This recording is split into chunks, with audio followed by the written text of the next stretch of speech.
This week on BookFeed Unsolved, we cover the unsolved case of the Crowtown assault, which covers the event of a mysterious assault of two teens, Tom Harvey and Lucy Walker, in 2010, in the small pocket of the UK, known locally as Crowtown. Crowtown? I don't like the sound of that.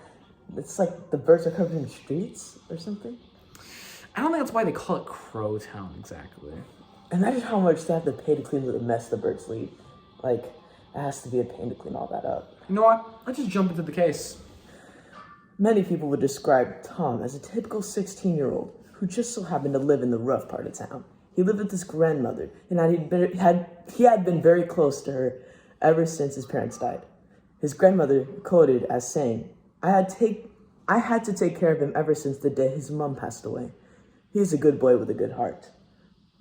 End quote. Yikes. First dead parents, now this? I don't get why he just doesn't move. I don't think he really can. It's not like he has a lot of money. We'll just get more money then. I don't think it works that way. Whatever. When Tom was young, his mother died in a car accident. Tom never knew his father either. Quote, my dad was just some guy my mom hooked up with once. End quote. His grandmother had taken care of him as long as he could remember. He ended up becoming close friends with his neighbor, Lucy Walker, who was also involved in this case. That's nice. He made a friend. Yeah, at least he has people that take care of him. Well, now with the name of the town, is his friend also a bird? What? No. I was assuming everyone here was a bird. Is this wrong? They're all people. In my head, I was picturing them all like talking like birds, like an animal farm. Are you implying that they're all communists then? Of course. On March 5th, at 3 p.m. on a Friday, Tom was leaving his school on his way to his friend's house, as she had told him she had something important to tell him that she could not tell them at school. Already this is looking like a trap. You think so? Yeah, I mean, no one just says, hey, come over to my house after school, I got something important to tell you. Like, it doesn't happen. Well, I can assure you it isn't a trap. Keep reading. As Tom was walking up to his neighbor's, Lucy Walker, house, he heard what he thought was glass breaking. This didn't give him an immediate alarm to him, as he lived in an area that was particularly crime-filled. He assumed that it was just some other house being broken into until he heard someone call out his name. Ooh, spooky. You heard someone call out his name. Well, I mean, if someone was calling out my name and I never met them, like, I'd be a little weirded out too. Fair. Eyewitness testimony then described they saw an object being hurled at Tom, which was later determined to be an iPhone 3GS. The iPhone made impact with Tom's skull, knocking him unconscious and having parts of the phone shatter into his brain. This is literally a crappy superhero origin story right here. Well, I'm sure you'll be happy to learn that he apparently claimed that he had superpowers after the phone shattered inside his skull.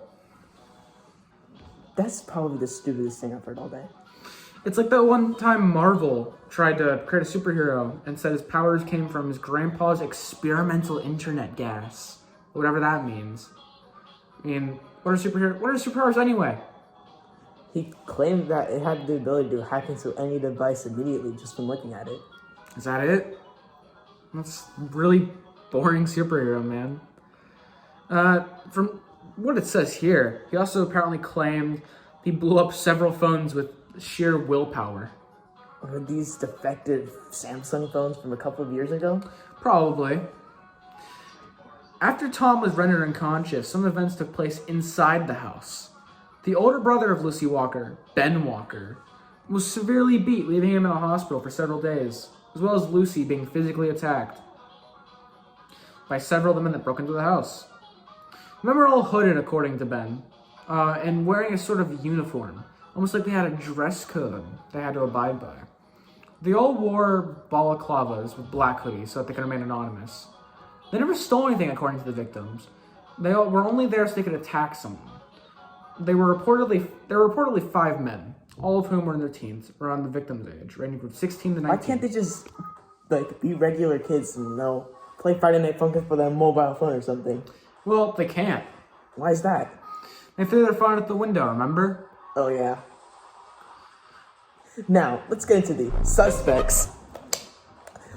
of this case. Our first suspect is Tom himself. Tom admittedly has quite a bit of evidence supporting as a culprit. The main bit of evidence is he seemed like he knew a lot about the attack and woke up despite him never entering the home of Lucy Walker. He also seemed that he knew key details, such as the age of the suspects in the assault. The theory is that he had a romantic interest in Lucy, but she didn't share the same feelings. So he hired a group of men to beat her and her brother to death and injuring her that way that doesn't make him sus. However, the plan backfired and ended up leaving both victims alive. Yeah, I'll admit, Tom seems kind of sus. Especially since he seems to know a lot about the stuff that only people inside his house would know. I mean, I don't know. He got bits of phone stuck in his brain. Yeah, I'm still inclined that he still may have had something to do with it. Our next suspect is technically a minor, so we won't give his last name. But the suspect is a man by the name of Eugene. Eugene was said to have ties with a local gang, as well as go to the same school as Lucy and Tom. The reason that Eugene was such a suspicious character in this story was due to the fact that after he was apprehended by police from an anonymous tip, they found footage that was filmed of when Lucy Walker was attacked by a group of men on his phone. Whoa, that's crazy. Yeah, I think we can rule out Tom's involvement in this case. Yeah, but think about it. Why would you film yourself committing a crime? I mean, parts of the audio were released. You can apparently hear his voice. It's still weird to me that he would record himself attacking someone. It's just evidence stacked against himself. Oh, I mean, what if he's one of those sick people that wants to get caught? Maybe.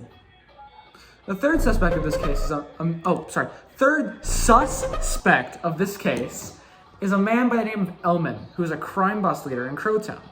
He is literally a crime boss. Yes, he is literally a crime boss.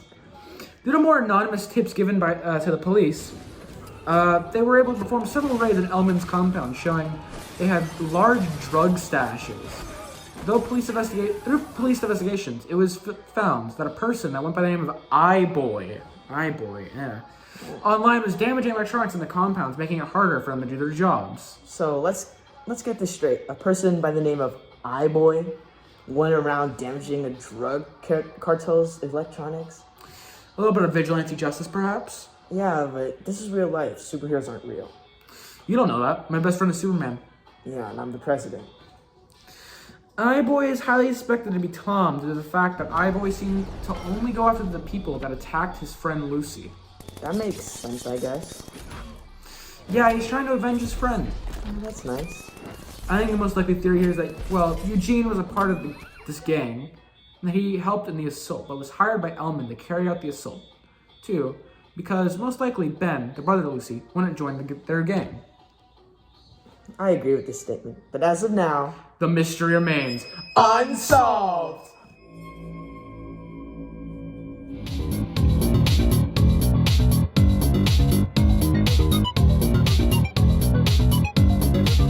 Okay.